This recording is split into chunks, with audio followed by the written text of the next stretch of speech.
Halo semuanya, perkenalkan nama saya Bayu Cahyadi. Saya adalah seorang investor saham.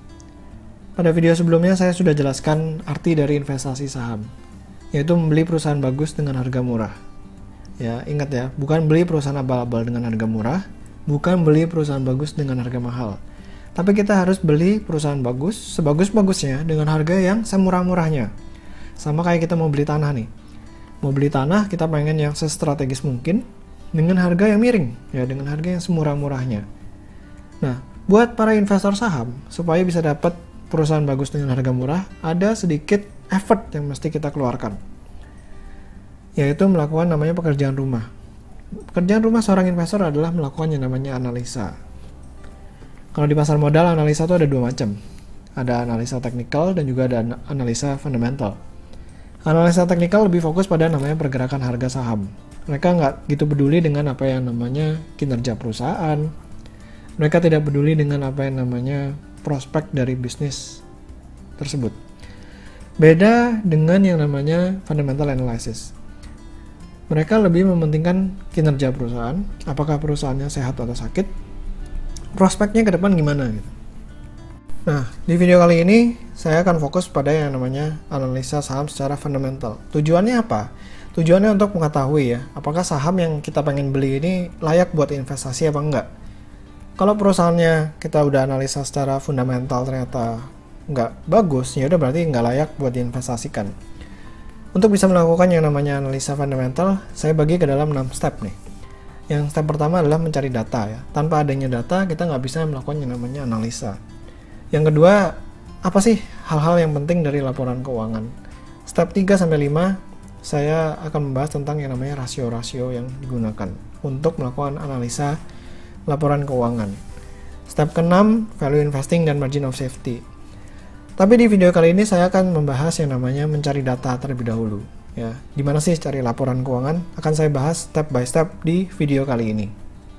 Setiap perusahaan yang sudah go public itu wajib setor laporan keuangan kepada Bursa Efek Indonesia.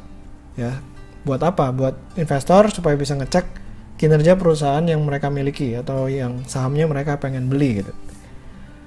Di dalam laporan keuangan sendiri dibagi menjadi 4 bagian besar, yaitu neraca, laporan laba rugi, laporan arus kas, dan juga yang namanya catatan kaki. Di dalam neraca ada yang namanya aset. Ya.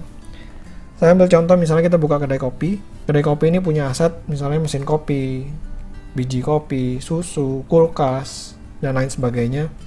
Aset-aset ini adalah aset yang dimiliki oleh perusahaan atau kedai kopi tersebut. Nah, aset ini harus dibiayai oleh antara utang atau modal sendiri. Yang pertama adalah modal sendiri lah. Kalau misalnya modal sendiri ternyata kurang, harus ngutang. Utang ini bisa macam-macam, bisa pinjam ke bank, bisa pinjam orang tua, pinjam teman, pinjam saudara, bebas. Tapi itu namanya utang. Di laporan laba rugi, kita bisa melihat yang namanya omset. Ya, misalnya kedai kopi kita punya omset 1000 cangkir kopi. 1000 cangkir kopi ini harganya misalnya 10.000. Artinya omsetnya 10 juta rupiah.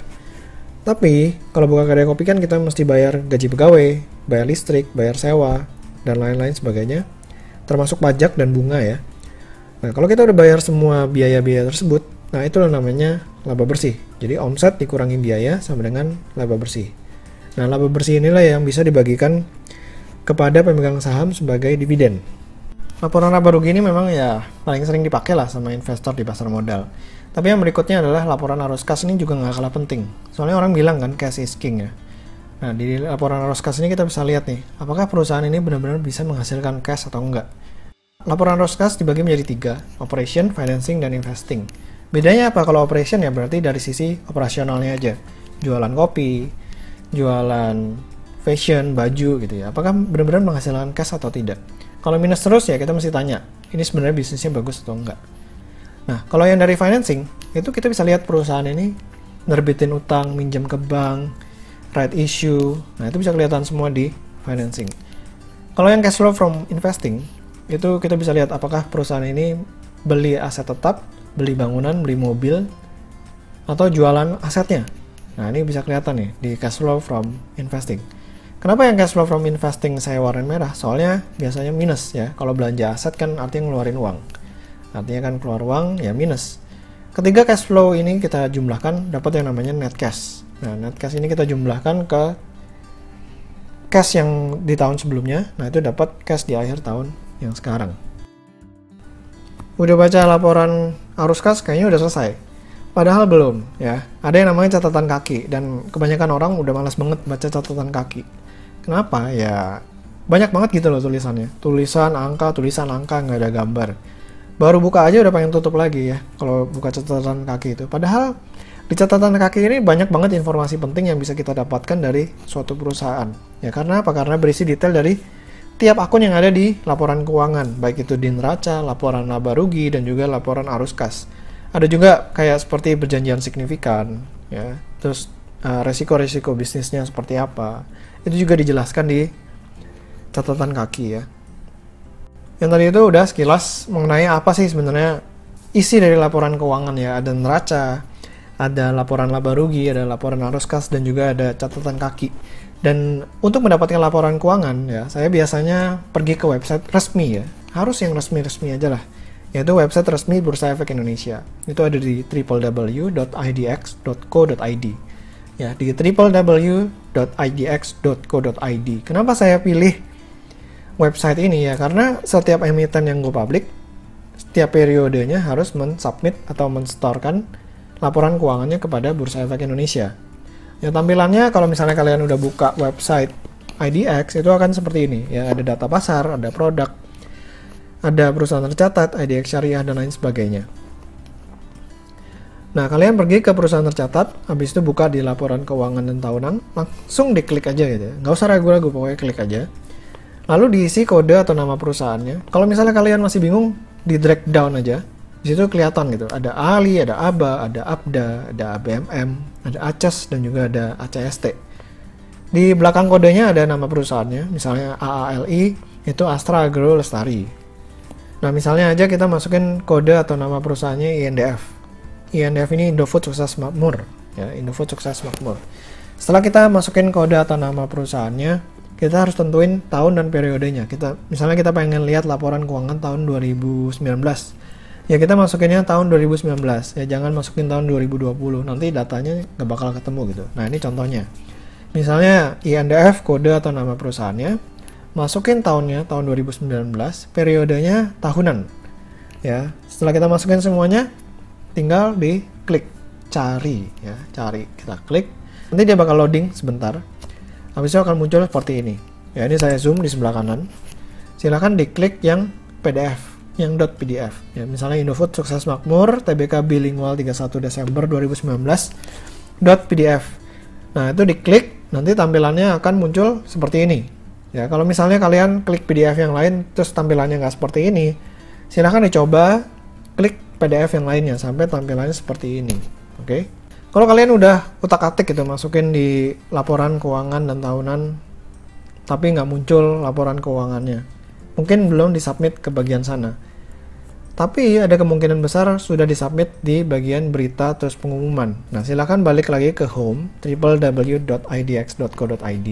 terus pilih tab berita, lalu klik di pengumuman ya seperti yang ada di tampilan layar. Nah tampilannya akan muncul seperti ini ya, pengumuman. Nah masukkan kata kuncinya. Kata kuncinya laporan keuangan, misalnya laporan keuangan BBCA gitu. Atau laporan keuangan INDF. Ya, habis itu klik cari. Setelah klik cari, misalnya saya mau buka laporan keuangan BCA triwulan 3. Ya udah saya tinggal cari laporan keuangan konsolidasi PT BCA Tbk 30 September 2019 .pdf. Ingat ya, pokoknya buka yang PDF, jangan buka yang zip, jangan buka yang XLSX. Nanti ya keluarnya beda gitu tampilannya. Pokoknya tampilannya harus sama seperti yang tadi. Misalnya kalian udah buka di bagian pengumuman, di bagian laporan keuangan dan tahunan, itu nggak ada juga gitu laporan keuangannya. Terus mesti cari di mana ya? Mesti cari di mana? Ya cari coba di website resmi perusahaannya. Misalnya Indofood. Websitenya ya carilah di Google, Indofood ya. Nah, di situ biasa ada yang namanya Investor Relations. Di Investor Relations silakan di-highlight, terus dicari yang namanya financial statement atau annual report. Ya, setelah diklik, tinggal cari mau yang tahun 2019, 2018, atau triwulan 1, 2, 3, ya itu silahkan. Misalnya kita udah ngecek nih di website IDX, nggak ada laporan keuangannya. Terus kita ngecek juga di website resmi perusahaannya, terus masih nggak ada juga gitu laporan keuangannya. Ya kemungkinan besar sih laporan keuangannya belum dirilis ya. Kalau laporan keuangannya belum dirilis ya yang perlu kita lakukan adalah nunggu dulu ya sampai laporan keuangannya dirilis. Tapi kita mesti tahu lah, yang namanya laporan keuangan ini ada deadline-nya. Ya misalnya laporan keuangan triwulan 1 itu deadline-nya 30 April. Laporan keuangan triwulan 2 itu deadline-nya paling lambat itu harus dikeluarkan sebelum 31 Juli. Ya, kalau triwulan 3 paling lambat 30 Oktober, kalau yang tahunan atau audit itu 31 Maret. Kalau misalnya kita pengen lihat laporan keuangan triwulan 1, sekarang masih tanggal misalnya 10 April. Ya, berarti memang mungkin laporan keuangannya belum dirilis. Ya, at least kita harus nunggu dulu lah sampai tanggal 30 April.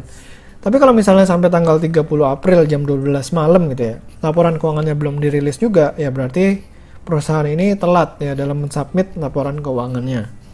Nah, kalau misalnya laporan keuangan yang disubmit perusahaan ini selalu telat, itu kita mesti mempertanyakan perusahaannya ya. Apakah manajemen yang ingin menutup-nutupi sesuatu atau ingin memodif-modif sesuatu dari laporan keuangannya, ya itu mesti dipertanyakan.